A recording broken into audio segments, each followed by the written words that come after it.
नेता और तेलंगाना के सीएम के चंद्रशेखर राव की बेटी के कविता से ईडी कर रही है पूछताछ। दिल्ली में ईडी दफ्तर पहुंची है कविता। नई शराब नीति घोटाले से जुड़ा यह पूरा मामला। मनीष सिसोदिया के साथ बिठाकर हो सकती है पूछताछ। शराब घोटाले में गिरफ्तार अरुण पिल्लई के साथ भी कराया जाएगा आमना सामना। ईडी का कोर्ट में दावा, साजिश नायर, सिसोदिया और कविता ने रची। कई और लोग शराब घोटाले की साजिश में शामिल थे। तेलंगाना के सीएम चंद्रशेखर राव भी स्पेशल फ्लाइट से दिल्ली आए। तेलंगाना भवन में बैठक की। करीबियों से बोले चंद्रशेखर राव, बीजेपी चाहे जो कर ले झुकेंगे नहीं। कविता ने कहा, जांच में करेंगे सहयोग। बिहार के डिप्टी सीएम तेजस्वी यादव को सीबीआई ने भेजा समन। जमीन के बदले नौकरी से जुड़े मामले में आज तेजस्वी को पूछताछ के लिए बुलाया। सीबीआई ने जमीन के बदले नौकरी से जुड़े केस में तेजस्वी को 4 फरवरी को भी भेजा था समन, लेकिन तेजस्वी तब नहीं हुए थे पेश। गुरुग्राम में info system private limited company के जरिए तेजस्वी पर बेनामी संपत्ति बनाने का आरोप है।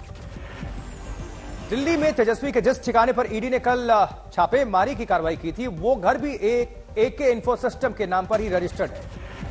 कल दिल्ली में ईडी की छापेमारी के दौरान तेजस्वी यादव उस घर में मौजूद थे।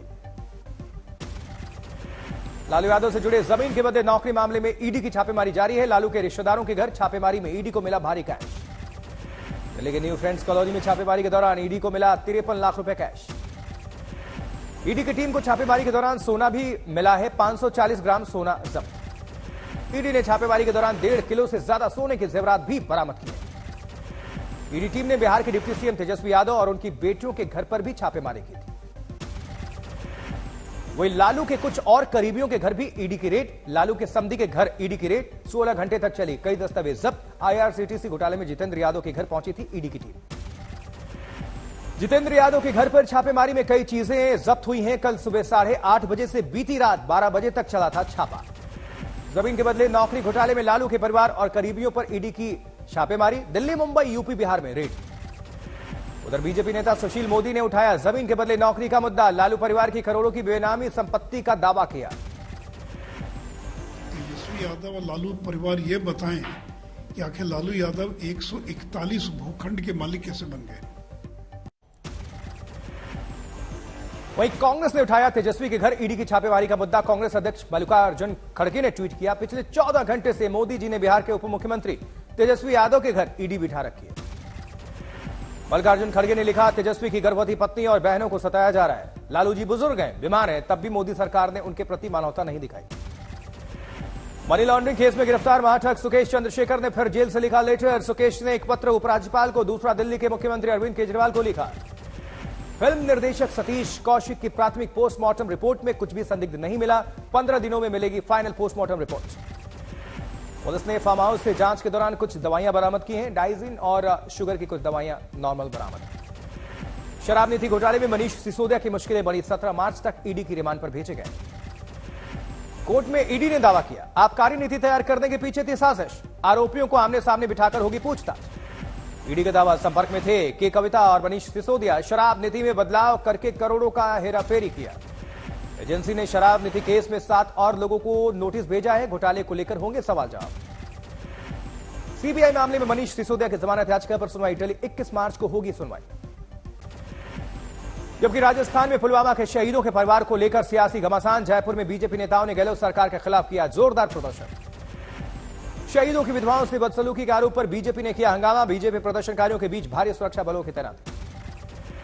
उधर शहीदों की विधवाओं को धरने से हटाने पर सियासी घमासान। सचिन पायलट ने भी बनाया सीएम अशोक गहलोत को निशाना। कहा, बातचीत से रास्ता निकलता तो बेहतर होता। शहीद के परिवार से मिलने जा रहे बीजेपी सांसद किरोड़ीलाल को पुलिस ने हिरासत में लिया। तबियत बिगड़ने पर अस्पताल में भर्ती है। भरतपुर में शहीद की पत्नी से मिलने पहुंची बीजेपी सांसद रंजीता कोहली। पुलिस के रोकने पर हंगामा हुआ। जबकि देश में H3N2 इन्फ्लुएंजा वायरस के मामले बढ़े। केंद्र सरकार हरकत में। स्वास्थ्य मंत्री मांडविया ने की बैठक। शहरों के अस्पतालों में H3N2 इन्फ्लुएंजा वायरस मरीजों की यहां भीड़ बढ़ी। हरियाणा और कर्नाटक में 2 लोगों की मौत। केंद्र ने राज्यों को अलर्ट किया। इस बाबत एडवाइजरी भी जारी की गई। जबकि कोविड पर सरकार की उच्च स्तरीय समूह की आज बैठक। H3N2 पर भी चर्चा होनी है। वायरस से ज्यादा खतरा बच्चों और बुजुर्गों को नहीं है कोई कारगर इलाज। अपने आप ठीक होते हैं मरीज। बरेली में बदमाशों के साथ पुलिस का एनकाउंटर। एक स्मगलर गिरफ्तार हुआ है। समस्तीपुर में कोल्ड स्टोरेज पर कब्जे को लेकर 2 पक्षों के बीच जमकर बवाल। कई राउंड फायरिंग। बाराबंकी में बीच बाजार बाइक में लग गई आग, 2 लोग बाल बाल बचे। दुर्ग में नेशनल हाईवे पर हादसा हुआ, ट्रक ने साइकिल सवार को कुचल दिया, मौके पर दर्दनाक मौत। वडोदरा में कपड़े की दुकान में भीषण आग, कड़ी मशक्कत के बाद आग पर काबू पाया गया। जबकि मुंबई में गुम है किसी के प्यार में सीरियल के सेट पर आग लग गई, गोरेगांव फिल्म सिटी में सेट मौजूद है। आसपास के कई सेट आ गए इसके चपेट में, कई सीरियल की चल रही थी शूटिंग, करीब 1000 लोग सेट पर मौजूद थे। सेट पर नहीं था फायर सेफ्टी का इंतजाम, बच्चों पर सीन की हो रही थी उस वक्त शूटिंग, प्रोडक्शन हाउसेस पर कार्रवाई की मांग। वडोदरा में कपड़े की दुकान में भीषण आग, भारी नुकसान की खबर। थाने में बरावे डंपिंग ग्राउंड में भीषण आग, साजिश का भी शक है। बरावे डंपिंग ग्राउंड का लगातार हो रहा है विरोध, कल्याण डोंबिवली मनपा करती है इसकी देखरेख। सहारनपुर में ईंट के भट्ठे की दीवार गिरी, एक शख्स और 2 घोड़ों की मौत हो गई। कानपुर में 2 युवकों की मारपीट का वीडियो वायरल, पुलिस वाला मौके पर था मौजूद लेकिन करता रहा फोन पर बातचीत। दमोह में गैंगरेप के आरोपी के घर चला बुलडोजर, पुलिस ने की कार्रवाई। उन्नाव में प्रेमिका की पिटाई का वीडियो वायरल, आरोपियों की तलाश जारी। गोंडा में दिन दहाड़े लाखों की लूट, टेंपो को ओवरटेक करके कारोबारी को रोककर लूटा। हावड़ा में देर रात 6 मंजिला इमारत में भीषण आग, इलाके में अफरा तफरी। जबकि पटना में दहशत फैलाने के लिए फायरिंग, 4 घंटे में आरोपियों को पुलिस ने किया गिरफ्तार। बागेश्वर के बैजनाथ में ताला तोड़कर दुकान में चोरी, वारदात सीसीटीवी में कैद। मुजफ्फरनगर में 10,000 का इनामी बदमाश खुद चलकर थाने पहुंचा, सरेंडर करके कहा अब नहीं करूंगा अपराध। आरा के स्कूल में दोपहर का भोजन खाने के बाद कई बच्चे बीमार हो गए, खाने में छिपकली गिरने की आशंका है। बाराबंकी में फर्जी कंपनी बनाकर लोगों से ठगी का मामला, गैंगस्टर दुखहरण की 1 करोड़ से ज्यादा की संपत्ति कुर्क। गोंडा में प्रशासन का बड़ा कदम, सब रजिस्ट्रार को किया गिरफ्तार, फर्जी रजिस्ट्रियों के कई मामले दर्ज थे।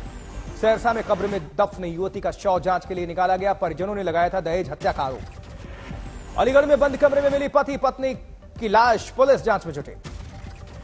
जबकि मऊ में चलते ऑटो रिक्शा से महिला का पर्स छीनने का मामला, पुलिस ने दर्ज किया मुकदमा। जोधपुर में नाबालिग बच्ची की शादी 5 लाख लेकर 45 साल के युवक से कराने का आरोप है, बाल आयोग ने रुकवाई शादी। सीतामढ़ी में आपसी रंजिश में हत्या, नाराज लोगों ने किया बवाल। संभल में युवक की मौत पर अजीब आखिरी विदाई दी गई, मुंह में गंगाजल की जगह डाली शराब, लोगों ने दी दलील जिंदगी भर शराब पी, अब यही सबसे आखिरी विदाई है। यमुनानगर में सड़हौरा का थानेदार गिरफ्तार हुआ है, बजरी लदे ट्रकों से वसूल रहा था 50,000 की रिश्वत। मुजफ्फरनगर में जहर खाने से युवक युवती की मौत, चल रहा था प्रेम प्रसंग, परिजन थे शादी के खिलाफ। नॉर्थ 24 परगना में बच्चों की शादी को पुलिस ने रुकवाया, घर वालों पर होगी कार्रवाई। जबकि अहमदाबाद में भारत ऑस्ट्रेलिया के बीच चौथे टेस्ट मैच का आज तीसरा दिन है। पहली पारी में भारत की सदी शुरुआत, 1 विकेट खोकर पार किया 150 रनों का पार। कप्तान और ओपनर रोहित शर्मा पहली पारी में 35 रन बनाकर हुए आउट, कुनैन ने झटका विकेट। जबकि ओपनर शुभमन गिल 75 रन बनाकर क्रीज पर डटे हैं, पारी में अब तक 6 चौका और 1 छक्का जड़ चुके हैं। चेतेश्वर पुजारा संभल कर बल्लेबाजी कर रहे हैं, 34 रन बनाकर क्रीज पर नाबाद है। ऑस्ट्रेलिया ने पहली पारी में बनाए हैं 480 रन, ओपनर उस्मान ख्वाजा ने सबसे ज्यादा 180 रनों की पारी खेली।